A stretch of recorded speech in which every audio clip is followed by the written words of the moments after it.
exponential functions. Are you aware of the basic idea behind exponential functions? No. Okay, so exponential functions are basically the functions in which the independent variable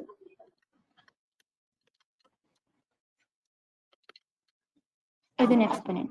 So are you aware of the difference between independent variable and dependent variable? Yes. Okay, can you explain it to me? The independent variable is where it follows with the independent variable. So the independent variable comes first. Oh, okay. So basically we have two variables, the y variable or the x variable, okay? So when we, let's just assume that we are plotting y against x, okay? So with every change in units of x, we'll have a corresponding change in y, right? So that means that the change in y is basically dependent on the change in x, right? So x here will be our independent variable and y will be our dependent variable, okay? So y is basically our dependent variable,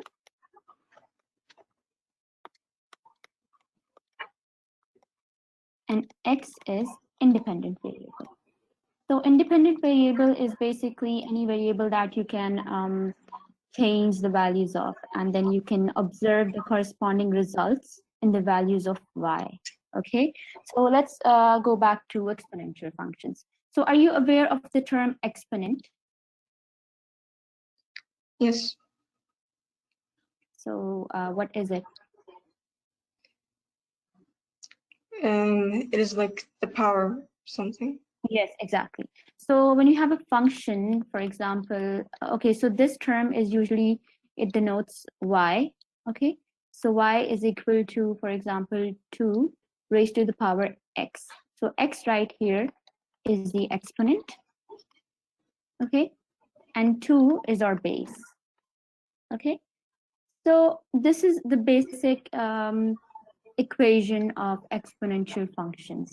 Okay, and these are obviously very different from polynomials. Okay, so in polynomials we have x square or x cube, right? Yes. Okay, so basically exponent here is a variable. So whenever you have a variable in as an exponent, it will be exponential function. Okay. So let me just remove this.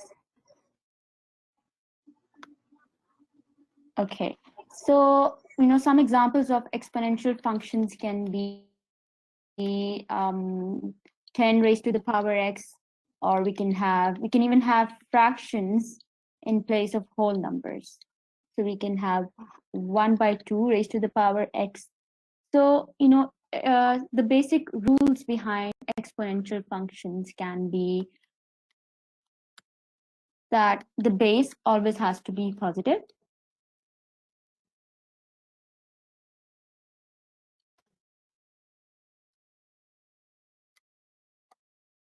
So we cannot have the base right here as a negative number, okay? And the base should never be 0 or 1. Because the basic concept behind this is that anything raised to power 0 will always be 0, okay? And anything raised to power 1 will always be 1. So the main concept behind exponential function just deviates right here, okay? Okay. Yeah. So, and one more and most important thing is that the y-intercept in exponential functions is always equal to 1, okay? And can you tell me why is that?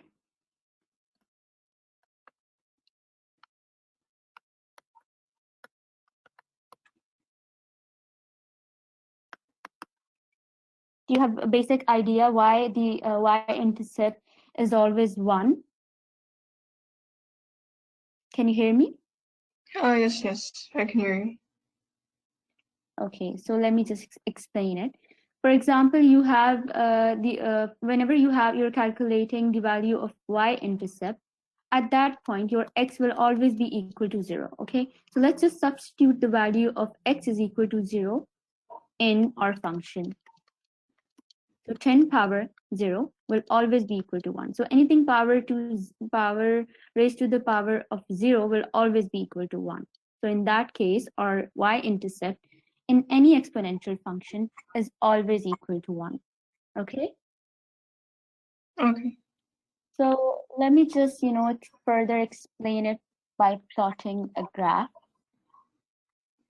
So for example, we have y is equal to 3 raised to the power x right here, okay? So we'll just, take some values of x and then plot them against y, okay? So we have, for example, -4, -3, -2, and then we can have 0, 1, 2, 3, 4, okay? So the corresponding values right here will be 3 raised to the power -4, and that would be 1 divided by 3 raised to the power 4. Do you understand this concept that 3 raised to the power -4 is equal to 1 over 3 raised to the power 4? Yes. Okay, so this will give us 1 over 81. And similarly, calculating or substituting all of these values of x in our equation will give us these 1 by 27, and then we'll have 1 over 9, and at 0 we will always have 1. I just explained the concept of y-intercept. Okay, so y-intercept is whenever your value of x is 0. Okay, so when your x will be 1, we'll have a value of 3, then we have 9, then we have 27, and then we have 81. So if we plot y against x right here, we'll have somewhat like this. Like, okay, so here is our y-intercept. Okay, so our graph will go somehow like this. Okay, so the value right here, for example, we have 4 right here, which is our maximum value in our example, will correspond to the value of 81. Okay, so do you understand in this graph? Not really. Okay, so you basically, plot all of these points of values of x and y on the graph, okay? And then you just combine all of those points. For example, at y is equal to, at x is equal to 0, we had y 1. At point 1, we had, for example, 3, which will be somewhere here, right? Because we have 1 here, then we can have 2 here, and then 3 right here. And then at 2, we had a value of 9, and then at 3 we had 27. So you can see that it is at an increasing rate. Okay, so as the values of x are increasing, we can see that the values of y are increasing as well. So this shape right here that we see is basically leading to a drastic change, right? So the values are drastically increasing right here. Okay. Okay. Yeah. So what we can see right here, we can basically build a relationship between the shape of our graph and the base right here. Okay. So let me just remove this. Okay. So this shows us that if our as our base increases, our graph, which will always have a y-intercept of 1, will keep on getting steeper and steeper. So as our base increases, our graph gets steeper. Okay, so it keeps approaching, or it keeps getting straighter and straighter. Okay. Okay. Yeah, and if our base becomes lesser, for example, if we had previously we had maybe 3 raised to the power x, and then if we have 2 raised to the power x, this will make our graph more and more flatter like this. Okay, so our graph will keep moving in this direction. So you can see that when the graph will reach a point when it will be completely flat. Okay. Mm-hmm. Yeah. So when we have base greater than 1, we know that our graph will be in this direction. Okay. We have x right here, then we have y right here. And when our base is between the values of 0 and 1, for example, we have, I gave you an example before, when our base is in fractions. For example, I have 1/2. Okay. So in this, our graph will be a perfect mirror image of this graph right here. Okay. And you can check that by plotting x against y. Okay. Mm-hmm. So do you have any confusions so far?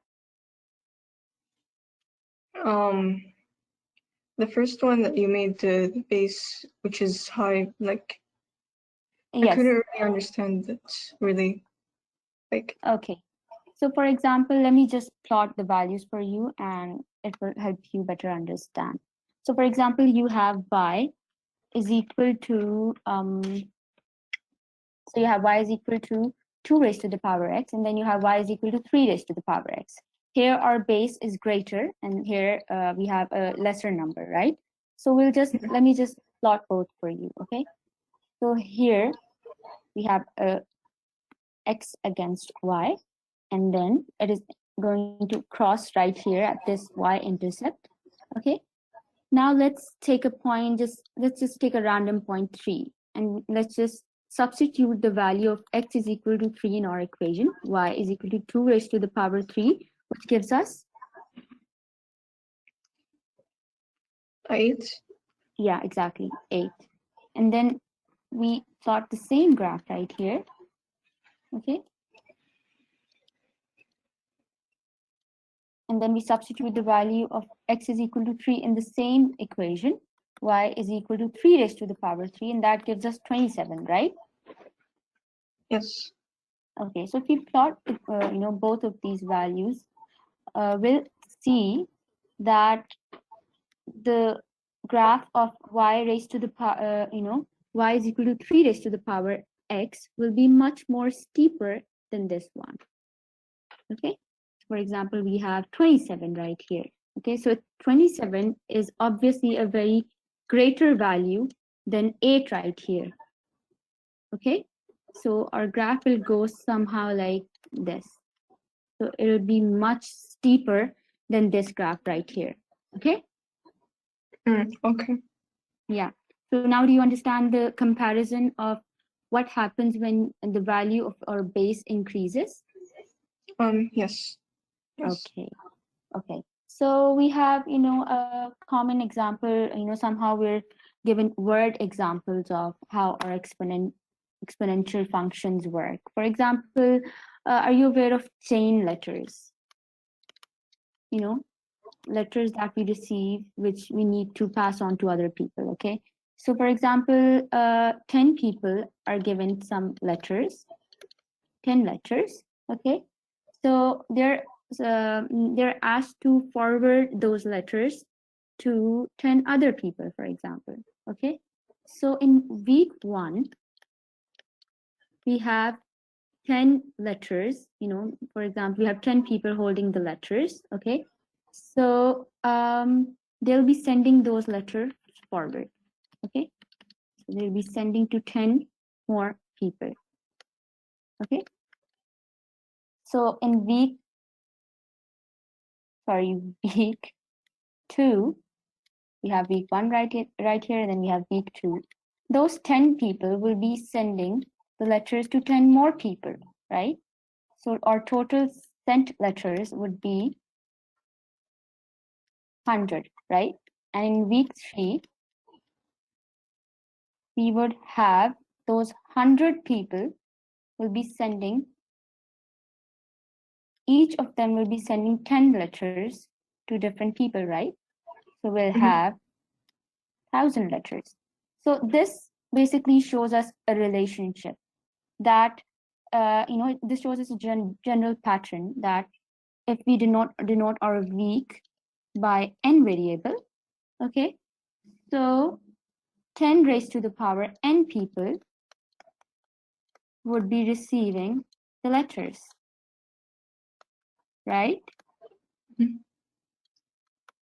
Okay, so we can use this expression right here to calculate, how many letters we will have in specific number of weeks. For example, if I say how many letters will we have by week 6, so you can substitute the value of n, which is 6, and then you can calculate your results. I think it will just lead us to 1 million, right? Okay, so this is just a basic idea of how exponential functions are used in real world problems, or